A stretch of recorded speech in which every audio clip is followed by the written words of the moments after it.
जय श्री कृष्ण। माघ माह के कृष्ण पक्ष में पड़ने वाली एकादशी षटतिला एकादशी कहलाती है। जैसा कि नाम से ही पता चल रहा है, षटतिला एकादशी के दिन तिल का हम 6 प्रकार से उपयोग करते हैं, इसीलिए इस एकादशी को षटतिला एकादशी कहा जाता है। षटतिला एकादशी के दिन तिल का उबटन लगाना और तिल मिलाकर जल से स्नान करना, तिल से हवन करना, तिल से तर्पण करना, तिल का भोजन करना एवं तिल का दान करना, इन सभी कार्यों को किया जाता है। षटतिला एकादशी के दिन तिल का दान करने से स्वर्ण के दान करने जितने पुण्य की प्राप्ति होती है। षटतिला एकादशी के दिन मनुष्य जितने तिल का दान करता है, उसे उतने ही दिन तक स्वर्ग में रहने का पुण्य प्राप्त होता है।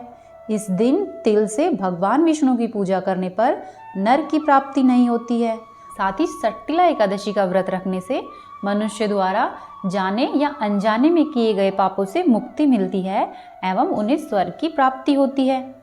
षटतिला एकादशी के दिन मनुष्य को भगवान विष्णु के निमित्त व्रत रखना चाहिए और इस व्रत को करने वाले को गंध, पुष्प, धूप, दीप, तांबुल इत्यादि जो आपके पास उपलब्ध हो, अपनी सामर्थ्य के अनुसार उन चीज़ों से भगवान विष्णु की षोडशोपचार से पूजा करनी चाहिए।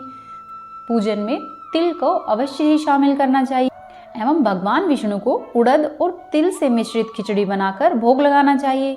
साथ ही इस दिन सायंकाल की पूजा के समय तिल से 108 बार ओम नमो भगवते वासुदेवाय नमः स्वाहा ऐसा बोलते हुए इस मंत्र से हवन करना चाहिए। आइए अब जानते हैं वर्ष 2024 में षटतिला एकादशी किस दिन है, साथ ही इस दिन कौन कौन से शुभ मुहूर्त बन रहे हैं। पंचांग के अनुसार माघ माह के कृष्ण पक्ष की एकादशी 5 फरवरी 2024 को शाम के समय 5:24 से शुरू हो जाएगी। वहीं 6 फरवरी को 4:27 पर एकादशी तिथि की समाप्ति होगी। उदया तिथि 6 फरवरी को पड़ने के कारण एकादशी का व्रत 6 फरवरी को रखा जाएगा। इस दिन पूजा का मुहूर्त सुबह 9:51 से दोपहर में 1:57 तक रहेगा। साथ ही एकादशी व्रत का पारण 7 फरवरी को सुबह 7:06 से सुबह 9:18 के बीच में किया जा सकेगा। 6 फरवरी को षटतिला एकादशी के दिन ब्रह्म मुहूर्त सुबह 5:30 से सुबह 6:21 के बीच रहेगा। इस दिन अभिजीत मुहूर्त दोपहर के 12:18 से दोपहर के 1:02 तक है। ज्योतिषी शास्त्र में अभिजीत मुहूर्त को बहुत ही शुभ माना गया है। अभिजीत मुहूर्त में मांगलिक कार्यों को करना बहुत ही शुभ माना जाता है।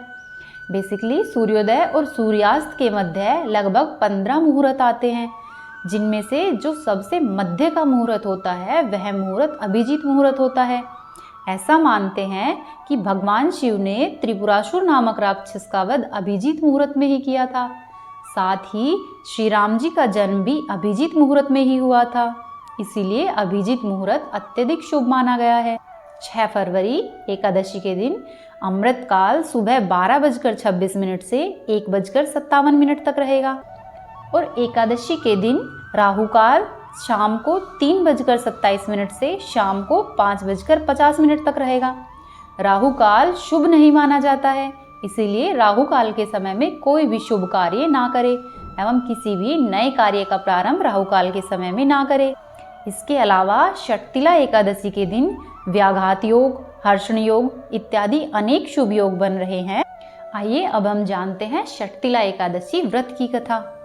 एक समय दालभ्य ऋषि ने पुलस्त्य ऋषि से कहा, हे महाराज, पृथ्वी पर मनुष्य पराये धन की चोरी करता है, ब्रह्म हत्या जैसे बड़े बड़े पाप करता है। इतना ही नहीं, दूसरों को आगे देखकर ईर्ष्या करता है और इसके बाद भी उन्हें नरक प्राप्त नहीं होता। इसका क्या कारण है? ये लोग ऐसा कौन सा दान और पुण्य करते हैं जिससे उनके सभी पाप नष्ट हो जाते हैं? जरा इसको विस्तार में बताइए। तब पुलस्त्य मुनि कहने लगे, हे महाभाग, आपने मुझसे बहुत ही अच्छा प्रश्न पूछा है। मैं आपको इसकी एक कथा सुनाता हूँ, जिसका उल्लेख श्री भविष्योत्तर पुराण में इस प्रकार से है। प्राचीन काल में मृत्युलोक में एक ब्रह्माणी रहती थी। वह हमेशा ही व्रत किया करती, पूजा पाठ करती, वह बहुत ही धार्मिक प्रवृत्ति की थी। कई बार तो वह पूरे 1 मास तक व्रत करती, जिससे उसका शरीर अत्यधिक दुर्बल हो गया। व्रत के दौरान वे कभी देवताओं या ब्राह्मणों को अन्न या धन का दान नहीं किया करती।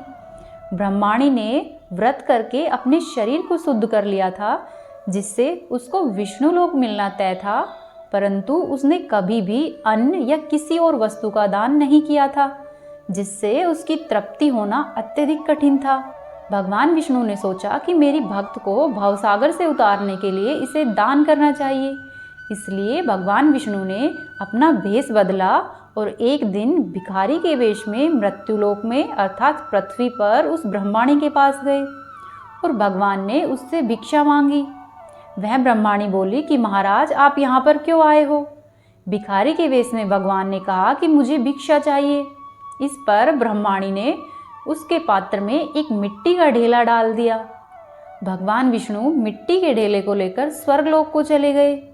कुछ समय बाद ब्रह्माणी ने अपना शरीर त्याग दिया और शरीर को त्याग कर वह स्वर्ग में आई। जब वह स्वर्ग में आई तो ब्रह्माणी ने केवल मिट्टी का ही दान किया था।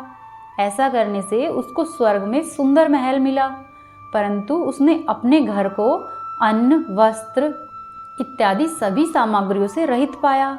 घबराकर वह भगवान के पास गई और कहने लगी कि हे भगवान, मैंने अनेक व्रत किए हैं और अनेक तरह का जप तप किया है, किंतु फिर भी मेरा घर अन्न, धन इत्यादि सब वस्तुओं से रहित है। इसका क्या कारण है? इस पर भगवान विष्णु ने उससे प्रसन्न होकर कहा कि पहले तुम अपने घर जाओ, वहाँ पर देव स्त्रियाँ आएंगी तुम्हें देखने के लिए।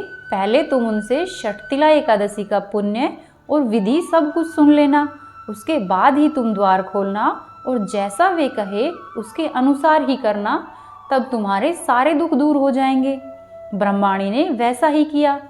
जब वह ब्रह्माणी वापस घर पहुंची तो कुछ समय बाद वहाँ पर देव स्त्रियाँ आई और द्वार खोलने को कहा। तो ब्रह्माणी बोली कि आप लोग मुझे देखने को आए हैं, तो सबसे पहले मुझे षटतिला एकादशी का महात्म्य और व्रत के बारे में सब कुछ बताओ। उसमें से एक देव स्त्री कहने लगी कि मैं बताती हूँ। जब ब्रह्माणी ने उनसे षटतिला एकादशी का महात्म्य सुन लिया, तब उसने द्वार को खोला। देवांगनाओं ने उसे देखा कि वह न तो गांधर्वी है न ही असुरी, वरन वह पहले जैसी ही मानुषी है। उस ब्रह्माणी ने उनके कहे अनुसार षटतिला एकादशी का व्रत किया। इसके प्रभाव से वह अत्यधिक ही सुंदर और रूपवती हो गई। साथ ही उसका घर अन्न इत्यादि सभी सामग्रियों से भर गया। षटतिला एकादशी का व्रत करके मनुष्य को तिल इत्यादि का दान अवश्य ही करना चाहिए। इससे दुर्भाग्य, दरिद्रता तथा अनेक प्रकार के दुखों से छूटकर मनुष्य स्वर्गलोक को प्राप्त होता है एवं मनुष्य के इस लोक के साथ साथ परलोक में भी सुधार होता है। बोलो श्री विष्णु भगवान की जय, बोलो माँ लक्ष्मी की जय।